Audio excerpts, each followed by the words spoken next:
Welcome to This Week in Money. I'm Jim Goddard. Today, CIBC Wood Gundy's Ross Clark tells us the new year has put a shine on gold and silver stocks.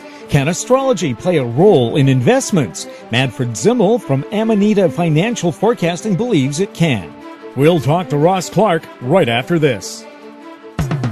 More and more people are looking to the internet for intelligent, riveting, and thought-provoking interviews. To advertise on the Goddard Report and TalkDigitalNetwork.com, call 604-699-8600, 604-699-8600. Welcome to This Week in Money, the source for market opinions. Here is Jim Goddard. My guest is Ross Clark, investment advisor at CIBC Wood Gundy in Vancouver. Welcome back to This Week in Money. Always pleasure to be with you. Ross, do we have any golden moments for silver or any shiny moments for gold? Well, we've had a pretty shiny start to the year for the complex. We weren't on last week, but we started to have some warning signals after an exceptionally good start to the year. But as of a week ago, commitment of traders numbers became a little bit heady, and once again this week they're the type of levels that cause a little bit of concern. And for those of your listener who don't follow the commitment of traders or are aware of them, let me give you just a 1-minute rundown here. The Commodity Futures Trading Commission, they keep track of the large and small speculators. Actually, they break it down well beyond that in the various commodity markets. And in the gold market, in the number of long positions by the speculators increased dramatically into the last 2 weeks, up about 45%. So we've got about 180,000 speculative long positions in gold. The commercials have increased their short positions by about 50% in the last 2 weeks. This has been on that run up from roughly $1,200 to $1,300 in the gold market. Now, these numbers are not as high or as excessive as we saw back 3 and 4 years ago when gold was in the $1,800 to $1,900 levels. But the thing that we watch closely is the rate of change in those positions. When the positions change dramatically in a short period of time, then what we get are good interim overbought or oversold indicators using the relative strength index and Bollinger Bands. And the type of levels that we're seeing right now on those readings, we haven't seen in a number of years. And they typically, when you've been in an extended downtrend, you will see these overbought levels occurring at interim highs. And it indicates that it's not necessarily the end of a run, but it's a market that has got too many participants into the market too quickly, and invariably you end up with a bit of a clean-out phase. So with gold where it is right now, flirting this week, we had we started off the week above 1,300, backed off to 1,260, closed off around the mid-1280s. You'd expect to see us maybe trading once again, retesting the 1,300 and change, but I would think that you need a few weeks or a deeper price break than what we saw this week to put us into a position that would be once again healthy on the upside. In general, we did like the way that the metals turned the corner at the beginning of the year. You ended up with silver outperforming gold and the miners outperforming both of the bullion, so that at this point in the year, gold's up about 8%, silver's up 10%, and the miners are up a good 20 to 25%. And on the week, silver took the biggest hit, came back the least on Friday. And I used the gold-silver ratio, looking at the action there to see when we're overextended. And if silver were to be outperforming gold dramatically right now, I'd be far more cautious about the bigger picture. But with gold outperforming this week on the upside, that to me says that the bullion market probably has further to go over time. given that we still want to see a bit of a consolidation before the next good leg up. Everybody's keeping an eye on oil. What's happening there? Big finish to the week. A lot of short covering on Friday. We've been down in the $43 to $44 range. Closed up, traded up to 48 on Friday. Pretty big short covering rally, up about 7.5% on the day. Percentage-wise, that's the best move that we've seen since the market broke down through the $80 range. The important thing that I see here is that the oil price itself is still hunting for a low. We're spending 1 to 2 weeks at various support levels and then cracking, and this was a week that we did that similar type of action. However, the stocks, whether you're looking at the XLE in the U.S. or the XEG in Canada as the ETFs, or looking at the individual stocks, you'll see that those lows were put in during the heavy tax loss selling period into the middle of December, and we've had 2 progressively higher lows now during January or mid-January and again this week. So the stocks look as though they're getting the type of buoyancy that we saw around the 2008 to 2009 low during the last break in the oil market. So from a trader's position, there's probably more to be seen on the upside in the stocks.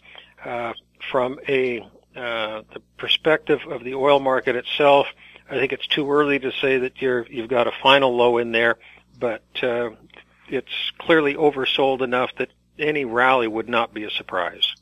I noticed the gasoline prices are up about 5 cents a liter, and I'm wondering, is that more of a case of supply and demand because the prices are low, people are just simply using more gasoline and there's more demand for it? Could very well be. I think that it's one of those factors. We start to see the gas prices typically bottom out in January and start to see a bit of a rise. So some of it, that could be the seasonal aspect, is kicking in as well. And of course, there will be the springtime disaster at some refinery. It either catches on fire or blows up, or they have a collapse, or workers don't show up for maintenance. But every spring, they seem to have a good excuse for raising prices suddenly. Well, and they always do the conversions and the maintenance work then as well. So there's always a rationale for that. What about other commodities? How are things like grain doing? The grain markets continue to stay under pressure. We've had just take a look here in terms of like wheat and corn prices.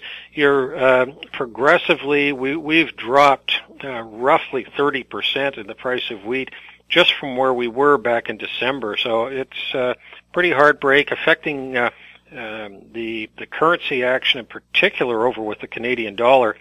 I was doing some charting, looking at the action in the dollar this week versus commodities, in a particular versus oil, where the oil is stabilizing a little bit here, as I say, in this mid-40s, and yet the Canadian dollar took it on the nose once again.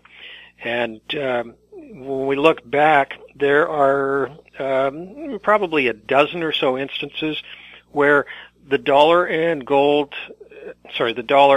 the oil market have been moving down in unison, which is what you expect, but then the dollar came under more significant pressure as the oil market was stabilizing.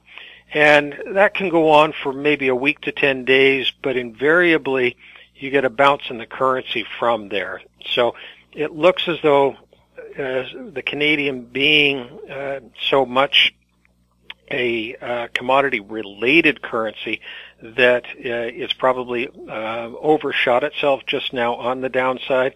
I know there have been some downgrades on various Canadian companies out of U.S. investment advisory firms, so you're getting not just the commodity aspect of the play, but you're also just seeing some recommended selling as far as the fund managers are concerned of various Canadian assets. So that's affecting the currency on top of the aspect that we're seeing in terms of the commodity effect. How are lower energy prices affecting transportation stocks? Well, we've got a bit of a mixed bag out here. You take a look at the railways, CN, CP, been holding up reasonably well out there. The airline stocks, which had a great run in the beginning as oil prices started to come off, they have lost a bit of their headwind at this point.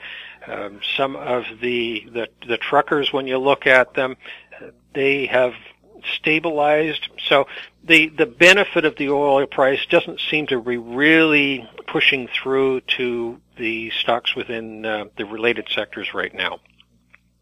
Ross, you and your partner are celebrating a very important anniversary. Maybe tell us about it and how people can maybe help themselves as you celebrate. Yeah, well, Sandy McKinley, my partner, we're coming up 30 years working together in the investment field, and we've done quite a few things over the years, seen a lot of things in the marketplace, the booms and busts. We've seen how balanced portfolios really work for people.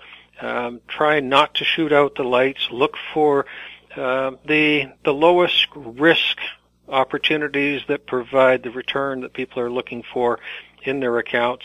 And we'd be more than happy to sit down with people and assist them, look over their portfolios, and come up with some recommendations for them.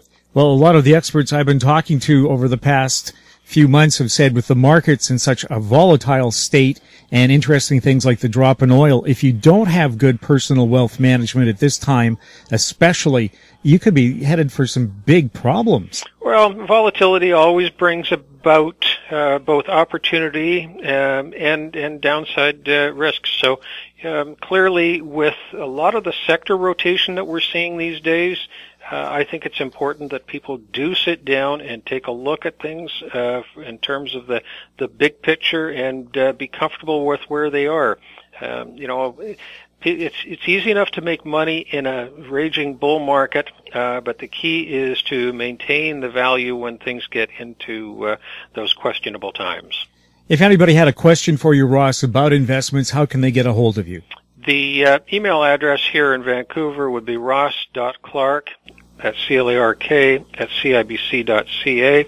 And for anyone in Canada, which is where we can do business, the number here in Vancouver is 604-661-7759. Ross, thanks a lot for helping us out again on This Week in Money. You're welcome, Jim. My guest has been Ross Clark, investment advisor at CIBC Wood Gundy in Vancouver. Coming up next, Manfred Zimmel on This Week in Money. Always consult your investment professional before making any investment decision. This Week in Money is archived online at talkdigitalnetwork.com. A familiar voice is back on This Week in Money for this episode. Phil Mackesy has a very interesting guest from Austria who has a different way of doing business. Phil, please explain. Manfred Zimmel is a financial and business astrologer, and he's the editor of Amanita Market Forecasting. They use the word unconventional to describe Manfred's service. It's based on a combination of financial astrology, numerology, cycles, and conventional analysis methods. Check out Manfred's website, amanita.at. That's amanita.at. He joins us via Skype today from his home in Vienna, Austria. Hey, Manfred, welcome to This Week in Money. Hello, Phil. Thanks for inviting me. Manfred, how did you get involved in financial astrology? It's an interesting kind of school of thought. Yeah, I was interested already as a child in astrology and then started trading the markets at the age of 15. So I brought my two interests then together at the age of 18. I studied in business administration and also wrote my diploma thesis and then doctoral thesis on this subject. And then started, after the thesis, started my service in the year 2000. Okay, so 15 years ago you've been doing this. Now, how did you connect financial astrology to the markets? Was that a kind of a follow-up from your business administration training? No, not really. In fact, it was really facing a lot of opposition, resistance from the professors, and because it's so unconventional. Yeah. So I had to fulfill much higher standards than let's say, normal thesis. But the connection is very obvious, and it has been observed for more than 2,000 years. So it's already known, like from rice traders in India, in Asia, that they observe the constellations. And then we have it here in Europe and in the rest of the world in a couple of 100 years, since we have ordinary stock markets, futures markets, and whatever. So yeah, for me, it's a pretty obvious connection actually, but I admit that it's still very unconventional, and it is used as a secret tool by most. So I know by many, let's say, big names that they are using it, but of course not admitting it, because it's also a competitive edge. When you say, Manfred, that this has been used as a secret tool, tell me a little bit about that. One of the oldest quotes is by J.P. Morgan, who said that millionaires don't use astrology, billionaires do. But of course, this was a time before the big inflation. So you almost have like $100 today is the equivalent of $1 like 100 years or so ago. So it's really what he was tried to express was that it's just a very selected auditorium for financial astrology. It's really the elites who are using that, and they're also using a lot of numerology, which is, for me, I've developed a lot over the last years, and actually using the numbers to predict the markets is even more unconventional, but it's in a way, it's more important today because there are certain codes in the markets that are more or less printed to give signals, and when you decode these signals or these codes, it gives you pretty amazing insights quite often. Manfred, do you use a number of different forecasting models? Sure, I have. Over the years, I've developed, I actually don't know how many models I have now, like 20 or 30 different models for all the different markets with different time frames, like intermediate term, long term, historically. These are the newest ones. So it makes sense, to have like a cross confirmation from as many different models as possible. And yeah, that's also kind of an art, to say what is a good combination and how to put factors together in a model. I mean, this is really, for me, this is an art. It's a craftsmanship that has grown over like 10 years, how to build that. It's a lot trial and error and what works and what doesn't in real time. And yeah, it's a very interesting task. Do you find, Manfred, that some of these models work better than the others through trial and error, I guess, as you mentioned? Sure, and this is changing, and this is the big problem, because a lot of the empirical patterns that were just stunning have, in the past years, failed to work. Like, it started in 2007 when the Goldman Sachs chief financial officer said the markets are like 25 standard deviations from the norm. And I found the same. It was in August 2007. This is when things started to change. So they went statistically into very unlikely territory. And a lot of the models just this year or in 2014, they have been really kind of dumped because, yeah, it's times very different today. We are opening a new chapter in history, and we're completing what I call the Kali Yuga, the dark age of the past 5,000 years. Okay. So you see many empirical patterns failing. Let's talk about the future, which is what most of our listeners here want to see, and maybe you can help us look at what's going on. A bit of talk in the last little while about black swan events. You think we're going to see more of those in the future? What is a black swan event? And you think we're going to see more of those? Yeah, exactly. This is the black swan, what I just talked about. It's when it's like so many standard deviations away from the norm. So it's totally unlikely. No one ever expected that to happen. And it's becoming kind of the norm now that you see whatever the correlations fail to work. So for instance, what was a surprise for me this year, was predicted that the geopolitical escalation start to rise after August 2013. This has been called for years in advance. But the oil price did something very, very strange, which I really didn't expect. It just crashed.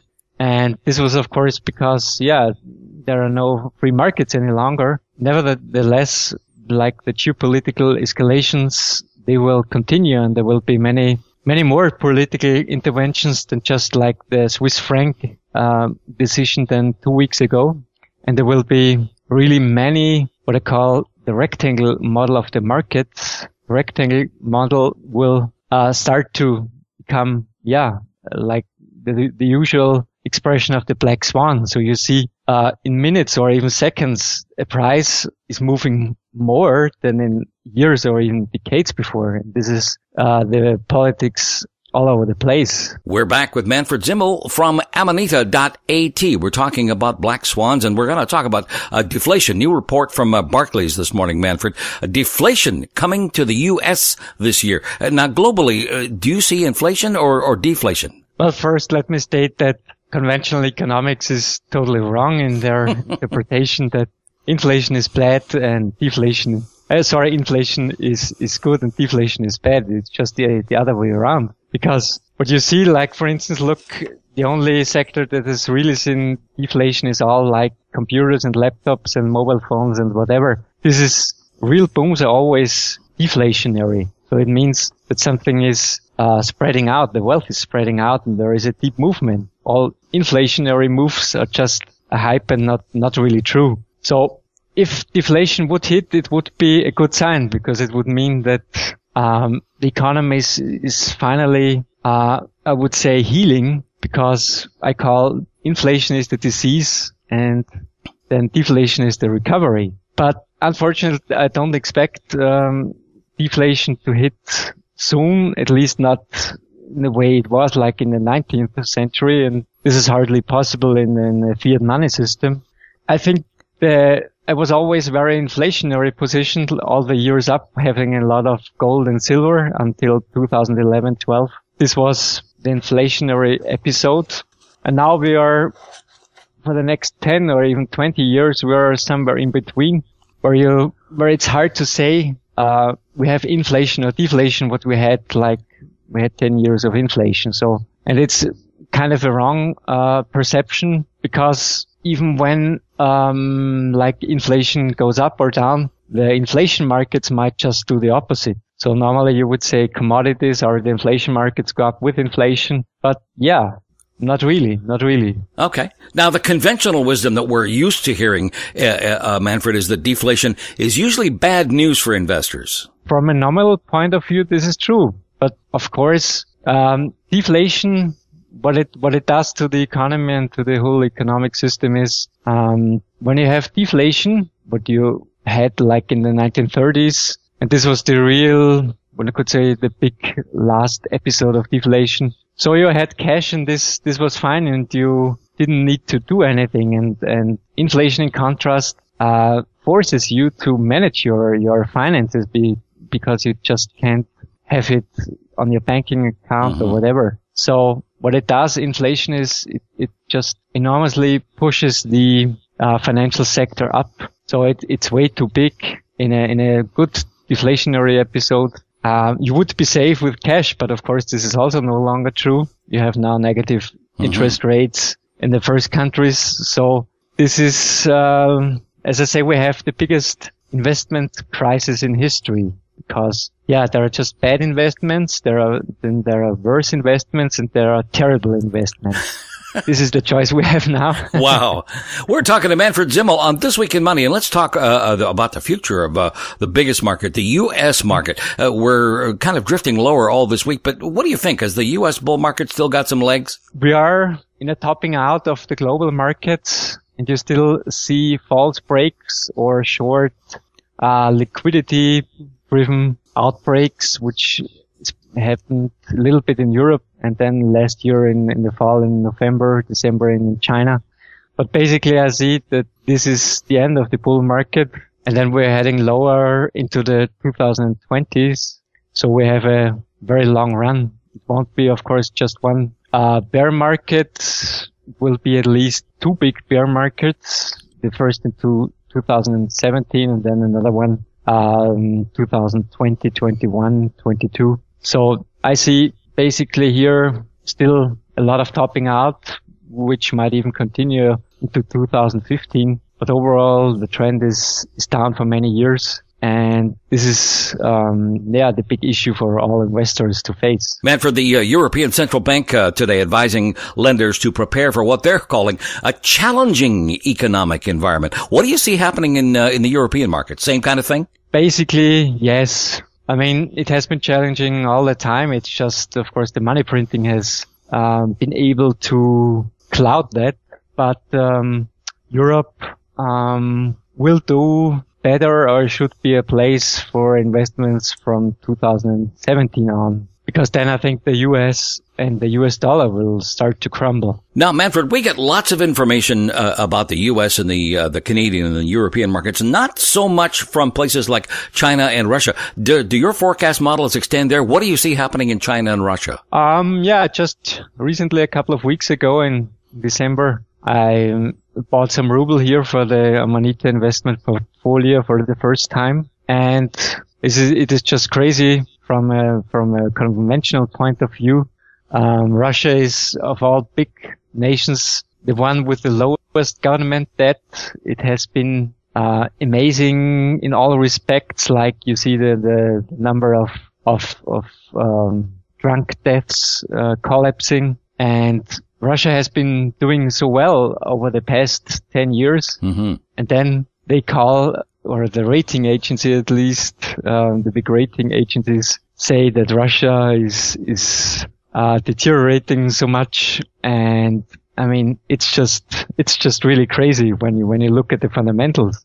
And then China, of course, is a completely different place because it just has, let's say, caught up the development of the West with light speed in just years. And it printed so much money, it had so much growth in the past 7 years. And it is now in a quite similar position, the rest of the world, most of the rest of the world, especially also from a demographic point of view, which I also take into consideration. So you see that population in China is now topping out. And it is really, the boom is over here too. And I have been calling, for a crash too. I was warning years ago that the Chinese stock markets, it was in 2011, I warned they will be doing much worse than, the Western stock markets, which they did. So there was a long bear market into early 2014. It has recovered somewhat now, the last year. But, I still don't see any bargains around. Manfred, one of the places that's been hardest for us to figure out all this time is Japan. What's going on in Japan, and what do you see coming up in the future in Japan? Japan is, they are a good example how you could make all errors that are possible. So they have tried now for 24 years to print the way out of the deflation and whatever. So, and the results are just awful. You see that the economic situation, it's not terribly bad, one has to say, but still, like the Nikkei is still 70-80% in real terms below the all-time high. The real estate market hasn't really recovered and things like that. So it was the Japanese way that is showing us what to avoid. This is, for me, the main lesson. It has been benefited now from, of course, the Chinese economic growth. This was the big factor contributing here in the past years. But for me, Japan is still a long way to go because, I mean, they avoid the natural cycles. It's always, a fight against the inevitable for me. So, I've been very bearish for Japan all the way down. Okay. And they have, of course, a very unique problem. This is Fukushima, which will certainly reduce life expectancy a lot in Japan in the next years and decades. It has already started, but the same can be said to lesser extent in many other countries. Sure. And the horoscope of these nations, they also don't look good. So it's especially China that is going now through difficult times in the next few years, but it will be over around 2017. And Japan is in a similar situation. Yeah. So this is the big picture. Okay. how I see it. Manfred Zimmel from Amanita.at, our guest on This Week in Money. Manfred, last year you were the top market timer for gold in Market Timers Digest. Congratulations. That's pretty amazing. And, naturally we want to hear your opinion on gold. What do you see happening with gold coming up in the future? Yeah, I said that there should be a big bear market low in the fall of 2014, which has fully come to pass. It has gone up now a lot. I mean, it was at least the biggest rally in a very long time. But yeah, I'm cautiously optimistic. It should be still heading somewhat higher in the next 2 years or a little bit less. But it should not, go to new all-time highs or whatever. It's really more a sideways market with a slight upside bias. That's how I see it. And then in 2017, and another big slump or even crash. Okay, so you say you're cautiously optimistic. How do we as investors play the gold market and make a little bit of money here? Should we be involved in gold directly? Should we be involved in gold ETFs or gold stocks? What do you think? Whenever possible. It's not possible in all nations, but certainly in North America, it's rather easy to have the gold directly. Physical possession, this is certainly the core. Everything else. Mm-hmm. I mean, you in Canada, you have like the Sprott ETFs of Eric Sprott, a big gold bug, who are certainly almost the only one who can be trusted, because I wouldn't trust the others at all. That they have the gold that they claim that they have in store. Maybe they have 5% of the gold, or the best case, 10%. At least this is the case of the biggest one, the GLD and the SLV also. And the rest is, I'm also quite negative on the mines, except of course that they have usually a leverage, but the leverage does apply in both to the upside and downside. So yes, the mines, they have done quite well, and they have leveraged the rally of the past months of gold and also silver, but they're not, I would rather avoid them or pick just really a very few good stocks. If you're convinced in something or have like really kind of advanced knowledge, because in general, if we are not going much higher, there is still not a good time for the mining stocks. Okay, let's talk about silver, Manfred, for a second here. What do you think it's going to do against gold? Do you think it's going to outperform or underperform gold in the long term? Yeah, that it will still underperform for many years. What's causing that? Why the difference between the two? Good question. I mean, I have the models for saying that. They also said, like, last November, this is now a relative low of silver versus gold, and it should rally for a couple of months relative to gold. And apart from that, I'd say silver is one problem is that it's hard. There are a few mines who are really just silver mines, and the rest is a byproduct. So it has, in contrast to gold, not the down limit, the lower limit of the production costs, not really in the same way. Mm-hmm. Because gold is mined by itself, and many mines are still at prices in the low 1,000s. They're still not making a profit. And for silver, it's, this is I think the fundamental reason. But basically the models are saying down for many years for silver. Would you give the same advice for silver as for gold, that we should stick to ETFs, or should we be involved in silver bullion? The problem with silver is, of course, how to store it, because it requires so much more space. And so if at all, I would invest some of the money more than in silver for practical reasons, and nothing gold into the ETFs, because that solves part of the problem. But I only have a very small position, like 5% in silver, and a much higher position in gold. Okay. And it's permanently then hedged. Like the gold position was hedged all the way down then from 2012 to 2014 into the low. And silver is a little bit just to add and diversify, but I wouldn't allocate so much here. We're back with Manfred Zimmel from Amanita.at. We're talking about a number of things. We're going to talk for a second here about oil. Everybody talking about oil. The news today out from Shell that they're going to cut spending. That's not surprising. Where do you see oil going in the short term? And let's also talk about the long term. What do you see in the future for oil? Yeah, the models were also saying ideally in early 2015, we have a low, and it seems to be within, or we seem to be rather close.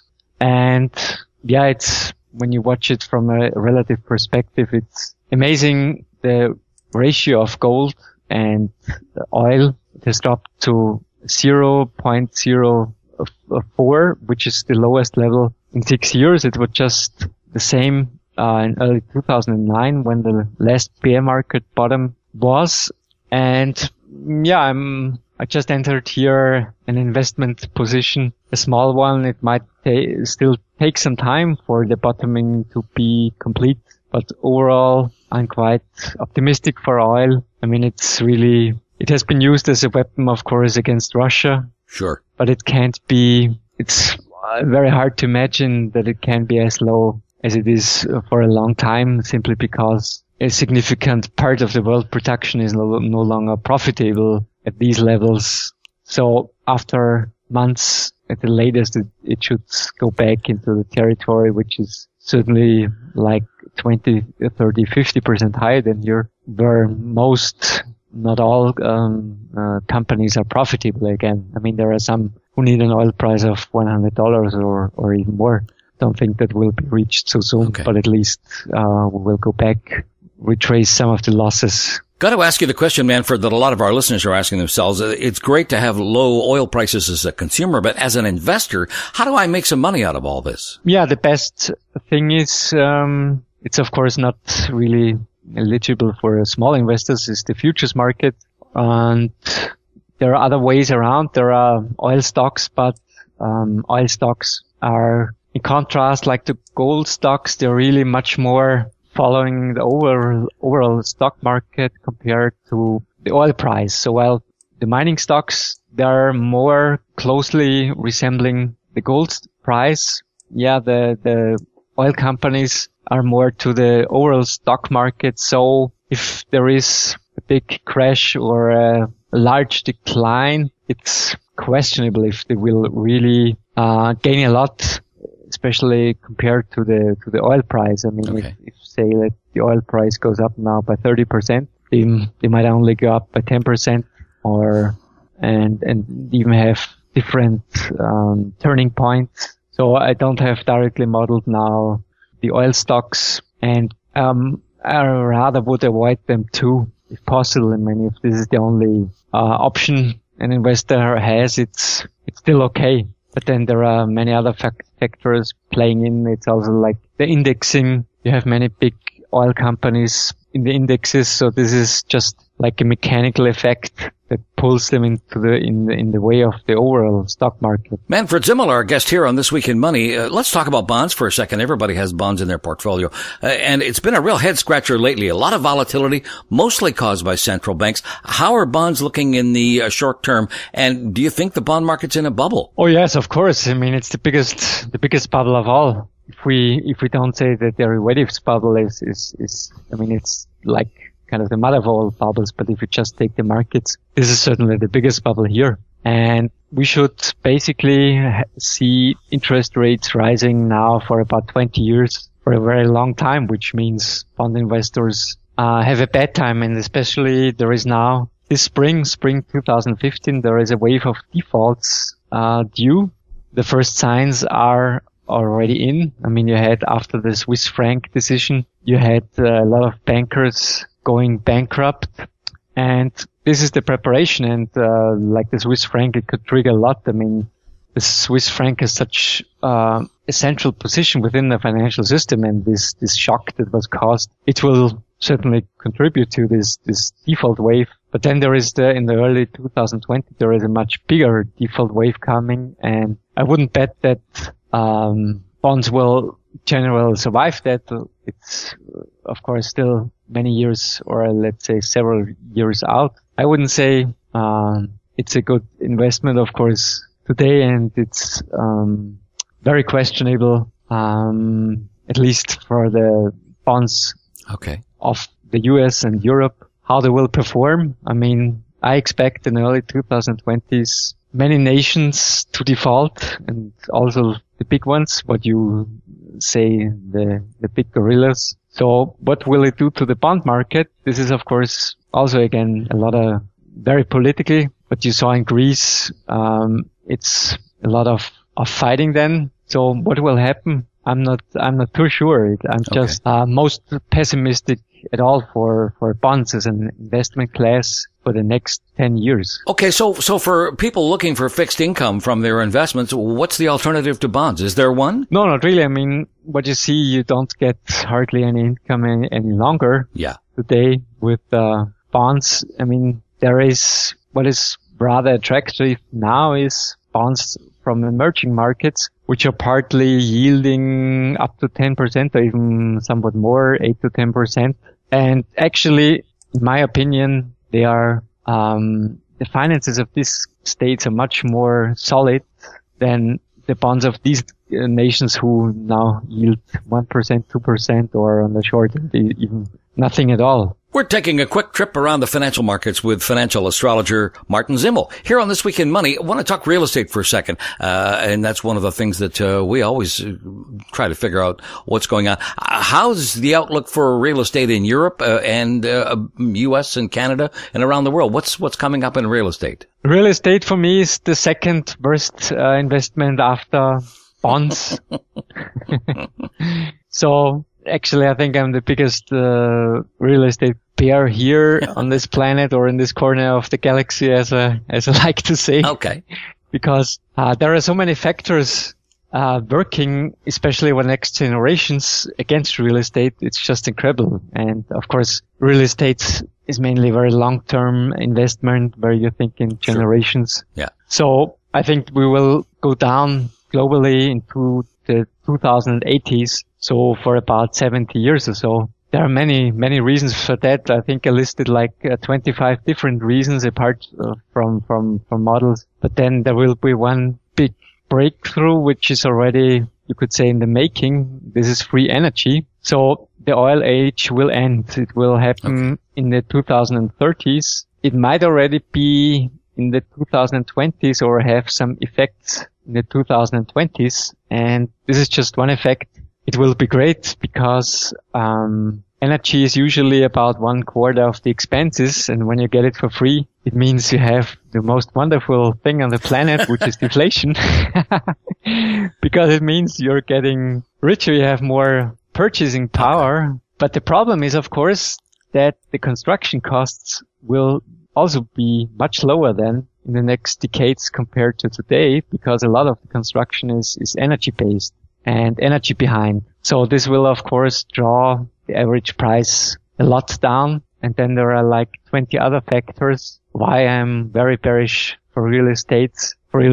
I mean, the only difference, of course, is here with real estate that real estate is very local. So that it will always be possible, Sure. always to make, really good buys in very special situations. But this is not something that can be, like say, easily recommended. Sure. I don't expect the traditional real estate prices like in cities to go up. It will be like niches or whatever that might still appreciate in value, but it will be very difficult. It will be, you have maybe odds of 1 in 10 to pick something that is appreciating and gaining over the next, let's say, 10 or 20 years. Manfred, with all this extra cash that we're going to have lying around, I wonder if you can give us a little bit of insight into the different worldwide currencies. What do you think about the U.S. Canadian dollar? Which currencies are you bullish on, and which currencies are you bearish on these days? Yeah, I have researched in the past 2 years a lot the currencies because it is this basic wealth destruction on all levels that is making currencies, which are not per se an investment, a traditional investment, making them much more profitable. Because when you have a currency pair, when the one part of the currency pair is falling, the other part has to rise. So this is something that is not really relevant most of the time because you have good investment alternatives to invest in. But for the next 10 years, I think the Forex investments are the most important ones. And the models are very different. I mean, I'm not saying there is one good currency for next 5 or 10 years. There is now like a dollar top due and then a low of the most other currencies, also of the Canadian dollar, who will appreciate more or less. I am rather bearish just, let's say, for the next half year on the US dollar, on the Chinese yuan, and then on the Swiss franc, measured at least in the Swiss franc from the January top. And most other currencies should now appreciate. Also, I have now positions in emerging currencies like the Mexican peso, Brazil real. They look very good to me. Then a little bit of the Canadian dollar, of the Indian rupee, which has been doing very well since 2013, since the low. So these are my big favorites now. Okay. For the next years. I mean, it would still be possible to have bonds in these countries, but it's a mixed blessing. I mean, sure. When you have in ruble, I also favor ruble. It's when you have like 17% interest rates, there's really very little downside risk, because historically when you look at interest rate charts, the maximum is 15 to 20%. And when it goes higher, it just can't be maintained, because there is, it just doesn't work when you borrow some money and then you have to pay it back immediately. So either interest rates fall then below 20% again, or the company or the state defaults. So this is why 50 to 20% is a kind of a cap. That is a rather safe place to buy. You have, or at least in the sense that bonds won't continue to fall then when interest rates continue to rise. Manfred Zimmel, our guest here on This Week in Money. Manfred, when you look back at all the things we've talked about, and there's a lot of good news and a lot of bad news out there, how do you feel about the future? Are you optimistic or are you kind of pessimistic? What do you see? Well, it depends on on the situation you're in, because the coming times there will be an adventure. So if you are in a place where you love adventure and you can afford adventures, then it will be good times. Well, that's good to hear. But it will be, for most of the population of this planet, it will be quite difficult times. Yeah. And I see the next 10 years into the mid-2020s as a big, what I call the crucifixion of mankind, with wars going through the roof, which of course hardly anyone likes. Mm-hmm. And also civil wars starting, civil unrest, because everything's starting to brew and to really be shaken. So there will be then, in the early 2020s, there will be reforms of the system, total reforms globally, which we had the last time around 1948. It will be of a similar magnitude, even bigger. And there will be, of course, many winners, or let's say some winners and many losers of these reforms. It will be very exciting, but also very stressful, that nothing is really as solid as it looked like. Sure. So when you like having a very calm life, it won't be as easy. I mean, you still can hide somewhere in a way.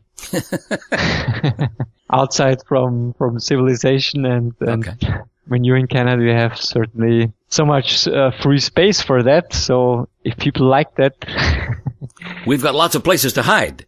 Yeah, places to hide. You can hibernate there for the next 10 years. And then return. Manfred Zimmel is a financial and business astrologer. He's the editor of Amanita Market Forecasting. You'll find Manfred's site at amanita.at. That's amanita.at. Hey, Manfred, it's great to talk to you. I look forward to talking to you some more, and appreciate you spending time with us today. Thank you, Phil. Thanks a lot. Well, that wraps up our show for this week. I would like to thank our guest host, Phil Mackesy, and our guests, Ross Clark and Manfred Zimmel. And thank you for listening. I'm Jim Goddard. We're back next week with more This Week in Money. This Week in Money is a production of Howe Street Media Incorporated.